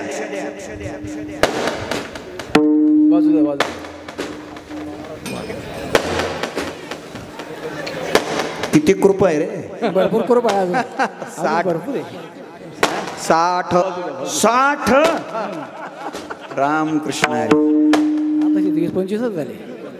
देवाची कृपा आहे. ऐका देवाची कृपा किती आहे. एका वाक्यात सांगतो बोलू नका. आता सध्या आपण सगळे जिवंत आहोत ही देवाची कृपा आहे. वा वा. बस अजून काय व्याख्यान करू. एक लक्षात ठेवा आपण देवामुळं जिवंत आहोत का डॉक्टरमुळं जिवंत आहोत. बोला. देवामुळे. म्हणजे आपल्याला देवानं जिवंत ठेवलंय का डॉक्टरनं. बोला. देवा. म्हणजे खरंच सांगा इमानदारीनं आपण कुणामुळं जिवंत आहोत. देवा. आणि आता खरं बोला खोटं बोलू नका. ऐका ऐका खरंच सांगा. खरंच आपल्याला जिवंत ठेवावं अशी आपली लायकी आहे का. क्या बात. वा. आता तुमच्या हसण्यातूनच सिद्ध झाले तशी काही लायकी नाही पण तरी सुद्धा देवाला जिवंत ठेवलं ही कृपा नाही तर काय. कृपा आहे. हे भगवंताची कृपा आहे. किती कृपा आहे दादा. अरे हे शरीर देवानं दिलं हे काय आहे. कृपाच आहे. जो अवयव जिथे पाहिजे तिथे दिला हा कृपा आहे. कृपाच आहे. गृहीत धरा हे दोन्ही डोळे जर देवानं इथं दिले असते तर तुम्ही रस्त्यानं कसे चालले असते. चालले असते नाही म्हणजे कसे चालले असते हा प्रयोग सुद्धा करू नका. कृपा नाही तर काय हो. केवढी कृपा आहे. अजून विचारतो एका सारखा दुसरा माणूस आहे का. नाही. काय मॉडेल आहे. क्या बात. मी म्हणतो देवाच्या घरी जर साच्या एकच असता साच्या एकच असता तर आज कीर्तन कुणी करायचं होतं. मग मला वाटतं सोनवणे आबा मग तुम्हाला कीर्तनामध्ये मोबाईल नंबर छापावे लागले. नंबर टाकावा लागला. आजचं कीर्तन कोणाचं 98 22 62 71 92चं कीर्तन. वा वा. आणि हाच नंबर माझा आहे. उगा त्या निमित्तानं आपल्या मोबाईलची बी जाहीर. असं तर कोणी नंबर विचारित नाही. ऐका सगळीच माणसं सारखी असती तर त्या सामुदायिक विवाह सोहळ्यात कसं केलं असतं. नंबर टाकावा लागला. मग तिथं नवरदेवाच्या गळ्याने पाट्या बांधाव्या लागल्या असते. 4 नंबर जावाई 17 नंबर जावाई 420 नंबर. चला लक्ष द्या माझ्या मुद्द्याकडे. अहो जाऊ द्या सगळं शरीर सोडा फक्त 2 माणसाचं नाक तरी सारखं आहे का. बोला काय म्हणतोय मी? नाक. फक्त नाक तरी दोन माणसाचं सारखं आहे का बोला? तुम्ही आता उगा एकमेकाची नाक बघू नका. तुम्ही माझ्यावर विश्वास ठेवा. फार तर कीर्तन झाल्यावर आपण नाक पाहण्याचा कार्यक्रम स्वतंत्र ठेवू. किती काळजी घेतली देवानं. हे काय आहे देवाची कृपा. अजून एक बोलतो. समजा हे नाक आहे, याच जाग्यावर इथंच आणि असंच नाक मिळावं याच्यासाठी किती कोटी दिले देवाला? काहीच नाही. ऐका कृपा. नाही तर काय हो, मी म्हणतो हेच नाक याच जाग्यावर देवानं जर उलट दिलं असतं. नाही कळलं तर उलट म्हणजे आता एक खाली छिद्र आहे ते, त्याच्याऐवजी इथं डोळ्याच्या जवळ छिद्र जर वरती असते, ही छिद्र खालच्या ऐवजी वरी छिद्र असते, तर पावसाचं पाणी कुठं गेलं असतं? एक जण म्हणला त्याला काय छत्री धरायची पाऊस आल्यावर. अरे पण आंघोळीचं पाणी कुठं? चला ही सगळी देवाची काय आहे? कृपा आहे. स्वतंत्र त्याचा विचार आपण पुन्हा कधीतरी करू, कृपेचे प्रकार वगैरे. मग देव अत्यंत कृपाळू आहे. तुका म्हणे भोळी विठ्ठल कृपेची कोवळी, धावे चाले मागे मागे सुख दुःख साहे अंगे. जवळपास 2 तास 20 मिनिटं होऊन गेली. ऐका. मग आजच्या या संपूर्ण कीर्तनातून घरी जाता जाता सगळं कीर्तन आठवणीत राहील का? नाही राहणार. आणि ठेवू बी नका, जाऊ द्या. आजच्या कीर्तनातून मी तुम्हाला फक्त 2च गोष्टी घरी जाता जाता ध्यानात ठेवा. किती? 2 गोष्टी. कोणत्या? पहिली गोष्ट, देवानं आपल्यावर प्रेम करावं असं वाटत असेल तर संसार सोडावा लागतोय. आणि देवानं आपलं काम करावं असं वाटत असेल तर आपण त्याचं नाव घ्यावं लागतंय. मला वाटतं या दोन्हीतलं तुम्हाला एक पटलं असेल, पण दुसरं खटकलं असेल. पटलं कोणचं असेल? हा, नाव घेतलं की देवाने आपलं काम करायचं, पटलं तुम्हाला. आणि खटकलं कोणचं? संसार सोडायचा, हे भलतं खटकलं. महाराज, मला तर एक जणानं काय विचारलं, महाराज आपण संसार सोडल्यावर देवाकडे आपलं कामच काय राहिलं? आता काय देवाला कांदा कापू लागायला घेऊन जायचं का? काय धंदा आहे? जर ऐका, संपलाय कीर्तन. तर आजच्या कीर्तनातून सोडीला संसार सोडला की देव त्याच्यावर प्रेम करतो. मग संसार सोडायचा म्हणजे नेमकं काय? बस तेवढं उत्तर देतो आणि आजची सेवा समाप्त करतो. उत्तर आहे का? उत्तर असं आहे, संसार सोडायचा म्हणजे घरदार, मुलंबाळ, शेतीभाडी, उद्योगधंदा, नोकरी, व्यवसाय हे असलं काहीही सोडायचं नाही. आला का जीवात जीव तुमच्या? बरं झालं ना आता? बस हे असलं काही सोडायचं नाही. मग संसार सोडायचा म्हणजे नेमकं काय? तर उत्तर आहे का, संसार सोडायचा म्हणजे या सगळ्यावर जे आपलं प्रेम आहे, या सगळ्याची आपल्या अंतःकरणात जी आसक्ती आहे, ती आसक्ती काय करायची? फेकून द्यायची. या सगळ्यावरचं प्रेम बाजूला काढायचं आणि ते प्रेम देवावर लावायचं. याला म्हणतात सोडीला संसार. आता आसक्ती काय करायची? फेकून द्यायची. बाजार समिती नाही, टाकून नाही द्यायची. आता तुम्ही चालवलीच पाहिजे ना. ऐका, सगळं चालवा, फक्त त्याच्यातली आसक्ती टाकून द्या. आणि 50-100 किलोमीटरवर कुठं कीर्तन असलं की धावत जाऊन कीर्तन ऐकत जा. हे महत्वाचं आहे. ते जीवनामध्ये केलं पाहिजे. तर ऐका, सोडीला संसार म्हणजे काय त्याचं उत्तर सांगतो आणि सेवा समाप्त करतो. संसार सोडायचं म्हणजे काय? तर ऐका, संसार सोडायचा म्हणजे हे सगळं सोडायचं नाही. तुम्ही संसार केलाच पाहिजे. तुम्ही श्रीमंत झालेच पाहिजे. अरे तुम्ही श्रीमंत नसल्यावर आम्हाला कोण बोलवणार? वाह. तुम्ही श्रीमंत नसल्यावर आम्हाला मंत्रालयात कोण जीव घालणार? जीव घालणार. ते त्यांना मला कळतं, त्यांना मला कळतं. आता मी पुढचं नाही सगळे सांगेल. ऐका मायबाप, तुम्ही श्रीमंत असलंच पाहिजे. नीट ऐका. तुमचं 3-3.5 कोटीचं घर, बोला ना, न ग 3-3.5 कोटीचं असलंच पाहिजे. तुमच्या घरामध्ये मोठी मोठी कपाट असलीच पाहिजे. तुमच्या त्या कपाटामध्ये 500च्या नोटाचे बंडल असलेच पाहिजेत. सोन्याची बिस्किट असलीच पाहिजे. असलीच पाहिजेत. फक्त आमची विनंती एवढीच आहे, त्या 500च्या नोटाच्या बंडलच्या एका कडेला ज्ञानेश्वरी असावी आणि दुसऱ्या कडेला गाथा असावा. बस हो, आमचं दुसरं काही म्हणणं नाही, काही म्हणणं नाही. बघा, हे लक्षात ठेवा. अरे तुमच्यासारखे दानशूर एकत्र आल्यामुळं तर इथं 3 दिवसाचा देखणा उत्सव होतोय.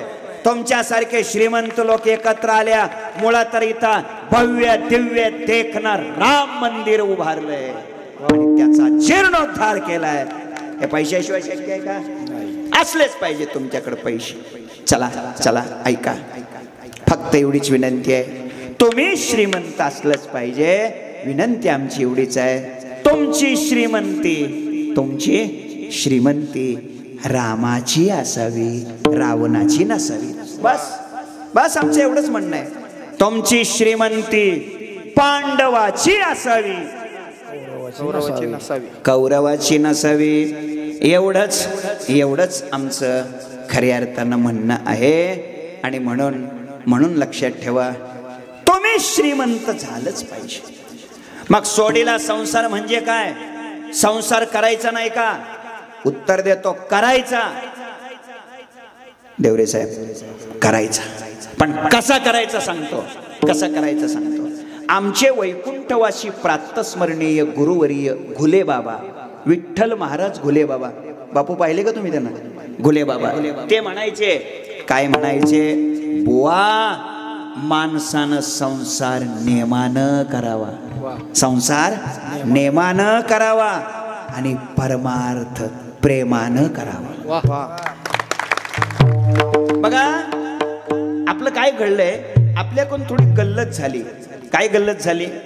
आपण संसार प्रेमानं करतोय, संसार प्रेमानं करतोय आणि परमार्थ नियमानं करतोय. प्रतिवर्षाप्रमाणे चालत आलेला अखंड हरिनाम सप्ताह असं नियमाने चाललंय. असं झालं नाही पाहिजे. आजपासून बदल काय करायचा? संसार नियमानं आणि परमार्थ प्रेमानं. नाही का कळलंय? अजून सोपं करू का? सोपं करतो. घरात वागताना नेमानं वागावं का प्रेमानं वागावं? नेमानं. घरात वागताना नेमानं. तिकडं बस, मी एसपी आहे. घरात एसपी असतो, घरात बाप आहेस तू, भाऊ आहेस, एसपी ऑफिसात झाला. चला आता बोला, कसं वागावं? घरात प्रेमानं वागावं. आणि चला रस्त्याने चालताना नाहीतर प्रेमानं चालताल. नाही कळलं. रस्त्याने नेमानं आणि घरात प्रेमानं. संसार नेमानं आणि परमार्थ प्रेमानं. मग संसार करायचा नाही का, असा तुम्हाला प्रश्न वाटेल. सांगू का उत्तर? करायचा, करायचा, जरूर करायचा. सांगतो, तुम्ही जे करता ते काम प्रामाणिकपणे करा, त्याचं नाव परमार्थ आहे. तुम्ही जे काम करताय ना, ते काम कसं करा? प्रामाणिकपणे करा, त्याचंच नाव परमार्थ आहे. हो, आमचे वैकुंठवासी प्रातस्मरणीय गुरुवर्य घुले बाबा पाठात सांगत असताना म्हणायचे, बुवा, माणसानं संसार जर नेमानं केला तर तो संसारच परमार्थ होतो. हे लक्षात ठेवा. नेमानं करा. तर मग तो करायचा कसा? नक्की करायचा. फक्त तो करत असताना त्याच्यात अडकू नका. त्याच्यात अडकू नका. काय असेल ते, तुमचं पद असेल, तुमचं ते काहीतरी असेल, त्याच्यात अडकू नका. तुम्ही ते सगळं केलं पाहिजे. शेती केलीच पाहिजे, व्यवसाय केलाच पाहिजे, नोकरी केलीच पाहिजे, समाजकारण केलंच पाहिजे, राजकारण केलंच पाहिजे, वेगळ्या वेगळ्या पदावर कामं केलीच पाहिजे. त्याच्याशिवाय वारकऱ्याला कोण खाऊ घालेल तिथं? गरजेचं आहे हो, हे केलंच पाहिजे. फक्त हे सगळं करताना त्याच्यात तुम्ही कुठं चिटकू नका, त्याच्यात अडकू नका. मग करायचं कसं? बस याचं उत्तर देतो. उत्तर आहे का? संसार करायचा, फक्त त्याच्यात चिटकायचं नाही, त्याच्यात अडकायचं नाही. मग तो करायचा कसा? साधू संतांनी संसार केला का नाही केला? केला. आणि आपण मी करतोय. फरक काय? त्याने कसा केला आणि आपण कसा करतोय, बस एवढाच फरक सांगतो आणि थांबतो. फरक आहे का? तुम्हाला शेळी माहिती आहे का? बोला की राव. शेळी माहित आहे. शेळी कधी पाणी पिताना पाहिली का? हा, पाणी पिताना पाहिली. कशी पाणी पिते शेळी? गुडघे इतक्या पाण्यात शिरून पाणी पिते का कमरे इतक्या पाण्यात शिरून पाणी पिते? लांब पाण्यापासून लांब उभा राहून, पाण्यापासून 50 फूट लांब उभा राहते. कळलं? काठावर जाते, चिखलात सुद्धा जात नाही, नक्की भरू देत नाही. बरोबर? पुढचं 2 गुडघं खाली टेकवते, अलगद तोंड पाण्यात बुडवते, घट घट घट घट पाणी पिते, पाणी स्वच्छ ठेवते, मागून येणाऱ्याला पाणी व्यवस्थित तसंच चांगलं ठेवते, 2 गुडघं सरळ करते, 2 पावलं तशीच माग सरकते आणि ती निघून जाते. बरोबर? लक्षात आलं? बरोबर. शेळीचं हे पाणी पिणं, शेळीचं पाणी पिणं म्हणजे स्वतः प्यायचं, इतरांनाही पाणी व्यवस्थित ठेवायचं, ते पाणी खराबही करायचं नाही. असं शेळीचं पाणी पिणं म्हणजे साधू संतांचं काय आहे? संसार करणं. साधू संतांचं संसार करणं. आता आपलं संसार करणं ते पण सांगतो, ऐका. तुम्हाला पुढं जा पुढं या. विठ्ठल विठ्ठल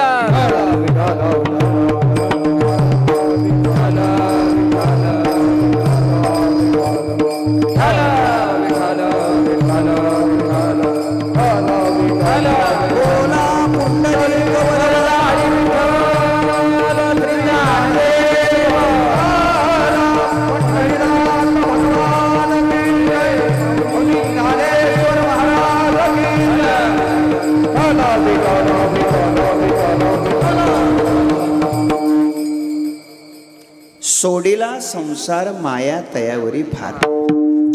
संसार सोडायचा म्हणजे नेमकं काय करायचं, असा आपला मुद्दा चाललेला आहे. आणि थांबतोय आता आम्ही, वाट पाहतो तो थांबतोय आता आम्ही. संसार सोडायचं म्हणजे, देवरे साहेब, संसार सोडायचं म्हणजे संसार करायचं नाही असं नाही. उत्तर आम्ही देऊ लागलोय. संसार सोडायचा म्हणजे नेमकं काय करायचं, तर त्याचं पहिलं उत्तर आम्ही असं दिलंय, संसार नेमानं करा. नेमानं संसार करणं म्हणजे संसार सोडल्यासारखंच आहे. संसार सोडायचं म्हणजे काय? घरदार, प्रपंच, बायका, मुलं, लेकरं बाळ हे सोडून द्यायचं का? नाही, हे सगळं करायचंच. आम्ही आत्ता सांगितलंय, आपण श्रीमंत झालंच पाहिजे. तुम्ही श्रीमंत नसल्यावर आम्हाला कोण बोलवणार आहे? बरोबर आहे ना? बरोबर आहे, बरोबर आहे. बरोबर आहे की? तुम्ही म्हणून तर आम्ही. तर संसार सोडायचं म्हणजे हे करायचं सगळं, फक्त त्याच्यात अडकायचं नाही, त्याच्यात चिटकायचं नाही, करायचं हे सगळं. मग कसं करायचं? तर साधू संतांनी संसार कसा केला याचं उत्तर दिलंय मी. शेळी जसं पाणी पिते, पाण्यात शिरत नाही, पाण्याच्या काठावर जाते, पुढचं गुडघं खाली टेकवते, तोंड अलगद पाण्यात बुडवते, घट घट घट काय करते? पाणी पिते. 2 गुडघं तसंच सरळ वर करते, तोंड अगदी अलगद वर घेते, 2 पावलं तशीच मागं सरकते, निघून जाते, नंतर येणाऱ्यासाठी पाणी स्वच्छ पिण्यासाठी छान तयार ठेवते. हे जसं शिळीच आहे ना, संतांचं तसंच आहे. साधू संतांचं संसार करणं म्हणजे शिळीनं पाणी पेल्यासाठी. आता ऐका, तुम्हाला म्हैस माहिती आहे का? म्हैस म्हैस माहिती? म्हैस कधी पाणी पिताना पाहिली का तुम्ही? बोला की राव. पाणी पिताना पाहिली की नाही? कशी पाणी पिते? अशी भसा भसा भसा भसा भसा पाण्याची पडून पाणी पिते आणि मागून पाणी सोडून देते. पाण्याचा खराबा, सगळ्या अंगाचा सत्यानाश, पाठीमागून येऊन पाणी पिणाऱ्याची बोंबाबोंब. बरोबर. हे कोणाचं सांगतोय मी? म्हशीचं. अरे अरे अरे अरे, म्हशीचं म्हणते. आता मी म्हशीचं सांगायला इथं आलोय. ऐका, आपलं संसार करणं म्हणजे म्हशीनं पाणी पेल्यासारखं आहे, आणि साधू संतांचा संसार करणं म्हणजे शेळीनं पाणी पेल्यासारखं आहे. मग आजच्या कीर्तनातून घरी जाता जाता काय ध्यानात ठेवायचं? सगळं नाही ध्यानात राहिलं तर चालतंय, पण एवढं तरी ध्यानात ठेवा. आज घरी जाता जाता आजपासून म्हशी सारखं सोडून द्या आणि शिळी सारखं चालू करा. एवढा संदेश आपण आपल्या जीवनामध्ये घ्या. ज्याने आपल्या संसाराची आसक्ती फेकून दिली आणि अख्ख्या अखंड हिंदुस्थानाच्या संसाराचा विचार केला, सगळ्या लोकाचा विचार केला, जनतेचा विचार केला, समाजाचा विचार केला, आणि धर्माचं रक्षण करण्याकरता मंदिरं उभी राहिली पाहिजे, मंदिरं टिकली पाहिजे, मंदिरं जगली पाहिजे. मंदिर राहिलं तर धर्म राहील, आणि धर्म जिवंत राहिला तर लोक सुखी होतील. हा विचार करून राजमाता, पुण्यश्लोक, धर्मरक्षिणी, मातोश्री, धर्मनिष्ठ परायणा अहिल्या देवी होळकर यांनी धर्माच्या रक्षणाचं उत्तुंग असं काम त्यांनी केलं. आणि आज या जळगावामध्ये आम्ही जळगावकर या विधायक समितीच्या द्वारा हेच उत्तमपणे काम या ठिकाणी चालू आहे. भगवान परमात्मा करो या कामाला कोणाची दृष्ट लागू नये अशी प्रभू चरणी प्रार्थना करतो. ज्ञानेश्वर